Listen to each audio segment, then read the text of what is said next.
Warahmatullahi wabarakatuh. Nama saya Ahmad Faizal dari Fakultas Ilmu Sosial dan Ilmu Politik, Prodi Sains Komunikasi, jurusan Jurnalistik. Di sini saya akan menerangkan artikel opini yang mencangkup pengertian dan berbagai karakteristik.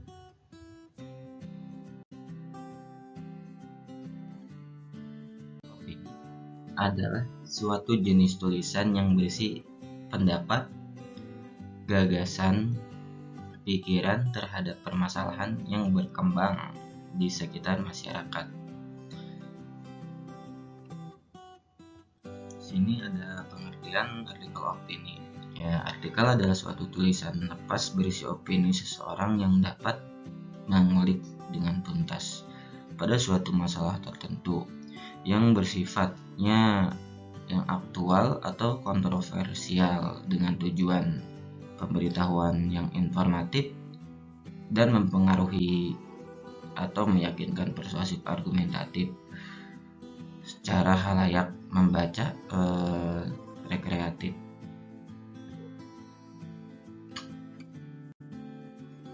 Mengapa artikel opini disebut tulisan lepas? Karena artikel opini itu siapapun boleh menulis artikel dengan topik yang bebas sesuai dengan minat dan keahliannya masing-masing. Dan artikel yang ditulis tersebut tidak terikat dengan berita atau laporan tertentu, yang dimana tulisannya pun boleh kapan saja dan dimana saja. Juga perlu menyesuaikan dengan isu atau pemberitaan fenomenal sebagai topik opini agar dapat diangkat dalam media massa. Di sini ada beberapa jenis karakteristik artikel untuk konsumsi surat kabar atau majalah. Yang pertama, ditulis menggunakan dengan atas nama. Ciri ini biasanya artikel adalah karya individual. Sebagai karya individual, artikel harus mencantumkan dengan jelas nama penulisannya. Dalam menggunakan atas nama untuk kategori artikel opini, nama penulis biasanya dicantumkan di atas atau di bawah judul yang akan ditulis. Untuk artikel di luar kategori opini, seperti artikel ringan dan praktis, nama penulis biasanya agak disembunyikan dengan cara disimpan pada bagian akhir artikel dan ditempatkan dalam kurung. Yang kedua, menggunakan gagasan yang aktual atau kontroversial. Hal ini hendaknya mengandung gagasan aktual, kontroversial, atau kedua-duanya. Dalam gagasan aktual berarti gagasan yang sifatnya baru, belum banyak ditulis atau diketahui dan dibicarakan orang. Sesuatu yang berada di luar batas yang biasanya atau hal yang lazim. Artikel haruslah menghindari gagasan using atau sesuatu yang daftar-daftar saja dan monoton.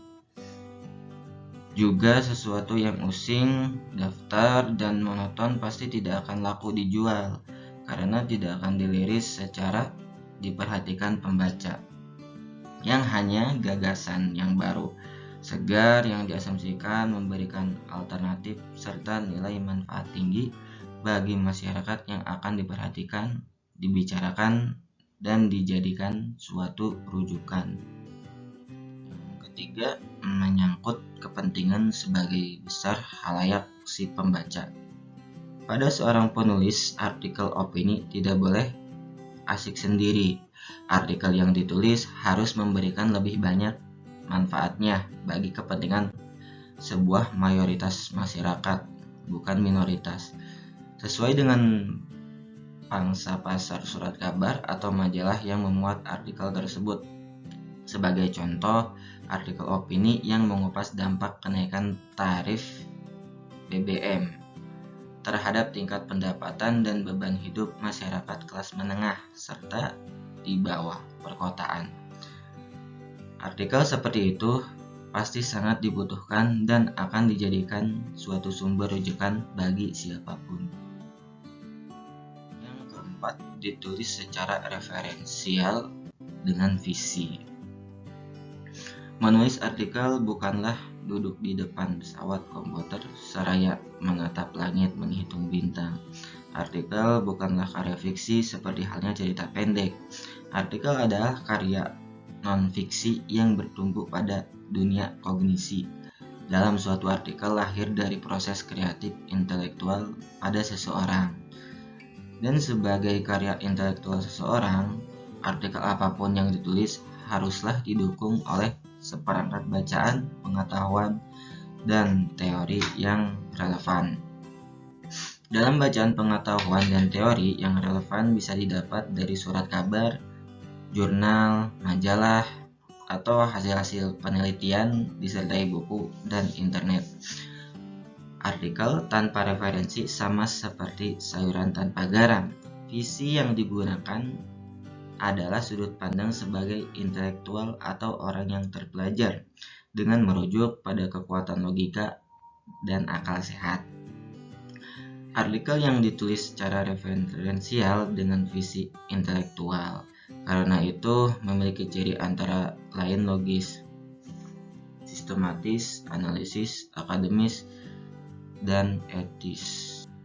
Yang kelima, disajikan dalam bahasa sederhana, jelas, menarik, hidup, segar, populer, dan komunikatif. Dalam artikel konsumsi, surat kabar dan atau majalah harus tunduk kepada bahasa jurnalistik. Dalam bahasa jurnalistik, yaitu salah satu ragam bahasa yang lazim ditemui dan digunakan dalam pers. Ciri utama bahasa jurnalistik ialah sederhana, jelas, lugas, singkat, menarik, segar, ringan dicerna, gampang diingat, mudah dimengerti dan dipahami. Maksudnya itu adalah setaranya komunikatif.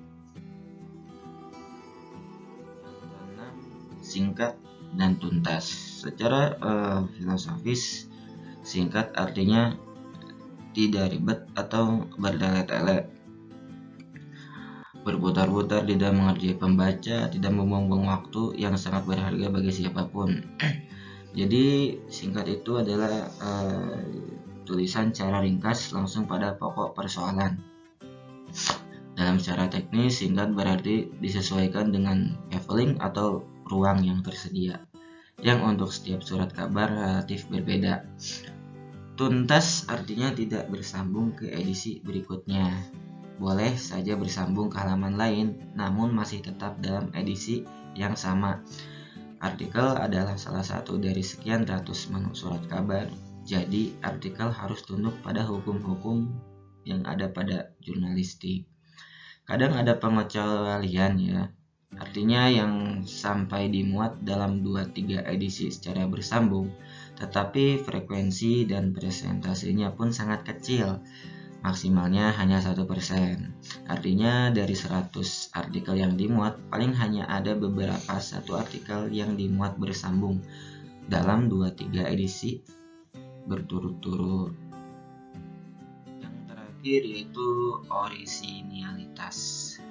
Dalam artikel yang kita tulis, asli merupakan karya kita, bukan hasil yang menjiplak atau membajak. Dan ataupun plagiat termasuk dosa besar. Untuk menghindari plagiat, seorang penulis harus menguasai sekaligus mengamalkan etika penulisan. Segala sesuatu ada ilmunya, begitu juga dalam penulisan dan mengutip pendapat atau karya orang lain. Artikel yang kita tulis dan kita kirimkan ke surat kabar atau majalah harus yang asli, bukan fotokopi atau salinannya. Sekarang pengiriman artikel lebih mudah melalui surat elektronik atau email.